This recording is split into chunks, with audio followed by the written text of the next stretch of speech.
Thank you, John. Call your family. Make sure they're okay. Things happen.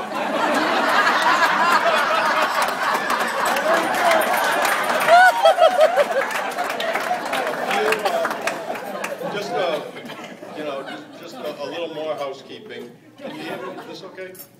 Yeah, I'll hold this. There are some honored guests here. I'd like to introduce Donna and Jim Ziobro, Dennis's sister and brother-in-law, who you may know.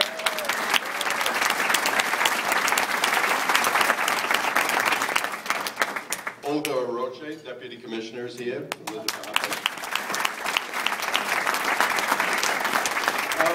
Dr. Peter Scanlon from South Bay is here.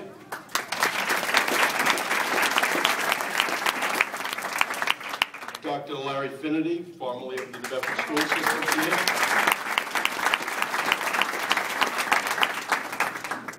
Not Dr. Bill Little is here.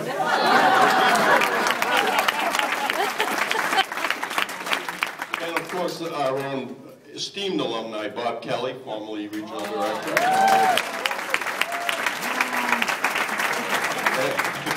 And the estimable Sandy Fitz is here.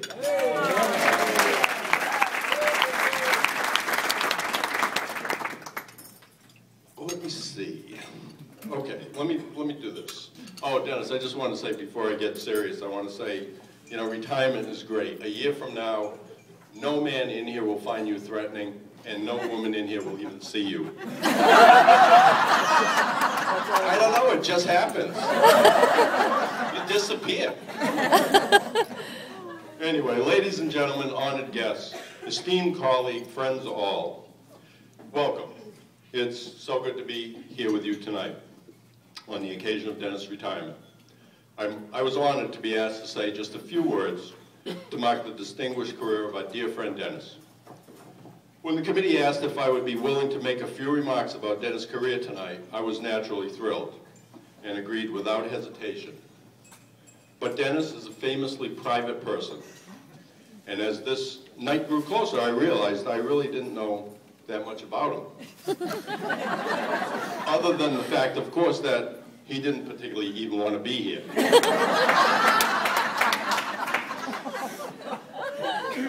He made that really clear. Yes, we have known each other and been close friends for most of our adult lives. Yes, we share a common history prior to that and growing up in and around the north end of New Bedford. Yes, we share a common cultural heritage of both being the firstborn sons of French-Canadian mothers, which is to say that we both grew up understanding that we were godlike beings, destined for greatness.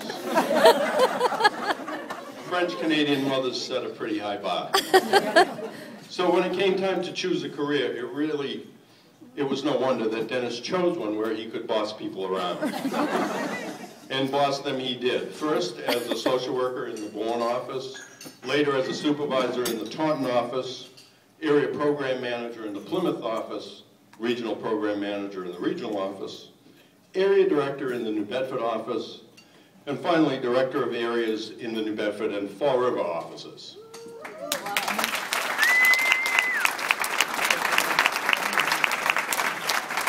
And if he didn't leave tonight, he was pretty sure he'd be doing Worcester and Springfield as well.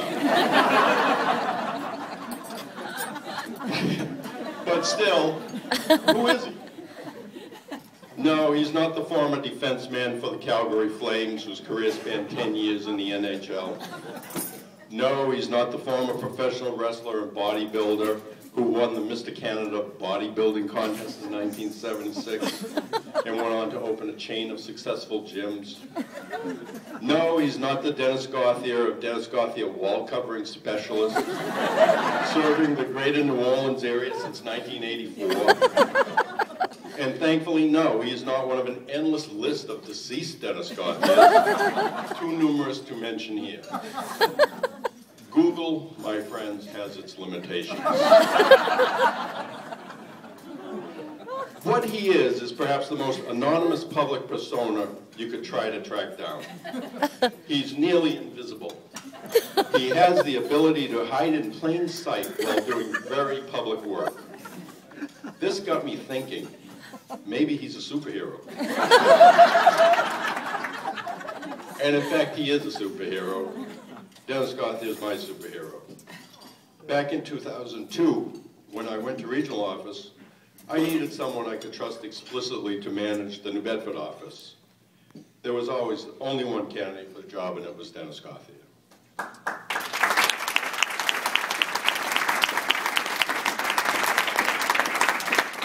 Dennis brought a level of skill, commitment, compassion, and energy to this complex undertaking that was unequaled and unexcelled. I do not envy the person who follows him, or even the person, Terry, who has to now find someone to follow him. There is only one Dennis Gauthier, and he is going home. This is a man who arrives early and stays late, quietly going about the complicated business of running a child welfare, child protection agency in two of the proudest and most distressed cities in the Commonwealth.